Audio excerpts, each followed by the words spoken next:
बारामतीसाठी काँग्रेसकडून उमेदवार निश्चिती झालेली आहे आणि काँग्रेसकडून बारामती विधानसभा पोटनिवडणूक लढवण्यासाठी आकाश मोरे यांना उमेदवारी देण्यात आलेली आहे। पुढारी न्यूजच्या बातमीवर यामुळे आता शिक्कामोर्तब झालेला आहे। आपण पाहतोय आकाश मोरे आता बारामतीची पोटनिवडणूक लढवणार आहेत काँग्रेस पक्षातर्फे।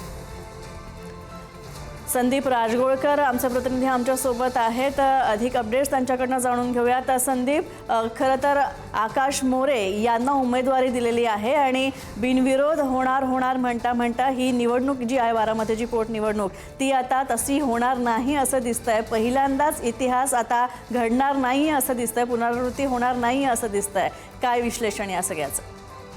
अगदी बरोबर आहे स्नेहा, ही निवडणूक खरं तर बिनविरोध होईल अशी शक्यता होती, पण ती शक्यता आता पूर्णपणे मावळलेली आहे। काही वेळापूर्वी पुढारी न्यूजवर आपण बातमी दिली होती, ॲडव्होकेट आकाश मोरे हे अधिकृत उमेदवार असतील काँग्रेसचे आणि काही वेळात त्याची अधिकृत घोषणा होईल।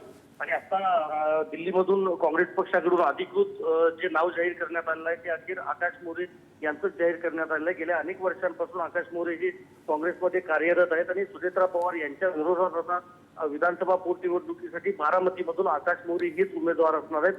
उद्या उमेदवारी अर्ज दाखल करायचा शेवटचा दिवस आहे, 3 वाजेपर्यंतची उद्या वेळ आहे आणि उद्या 12-12:30च्या दरम्यान सुनेत्रा पवार दाखल करणार आहेत। त्याच दरम्यान आकाश मोरे हे देखील दाखल करू शकतात आणि त्यांच्यासोबत अर्ज दाखल करताना काँग्रेसचे प्रदेशाध्यक्ष हर्षवर्धन सपकाळ हे देखील उपस्थित असणार आहेत। प्रामुख्यानं पाहायला गेलं तर महाविकास आघाडी म्हणून आघाडीचा जर विचार केला स्नेहा तर उद्धव ठाकरेंनी यापूर्वी सुनेत्रा पवार यांना पाठिंबा दिला आणि आज सकाळी सुनेत्रा पवार यांनी हर्षवर्धन सपकाळ यांना थेट फोन केला होता। ही निवडणूक बिनविरोध व्हावी यासाठी मदत करण्याची विनंती देखील केली होती, मात्र त्यानंतरही काँग्रेसनं अखेर हा उमेदवार दिला आणि आता आकाश मोरे हे अधिकृत उमेदवार असणार आहेत आणि उद्याच आपला उमेदवारी अर्ज जो आहे तो दाखल करणार आहे।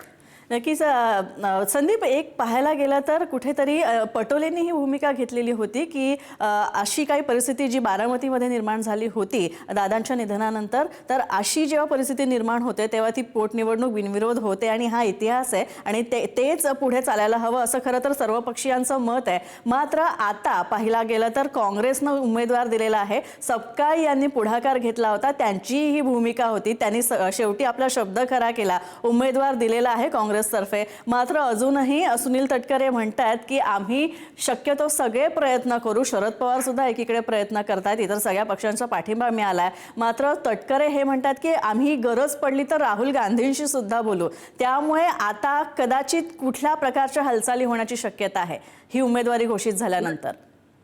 नाही, जरी काँग्रेसनं उमेदवार दिलेला असला आणि उमेदवार जरी आकाश मोरे उद्या उमेदवारी अर्ज दाखल करणार असले तरी अजून माघारीची मुदत 1 आठवडा जवळपास असणार आहे।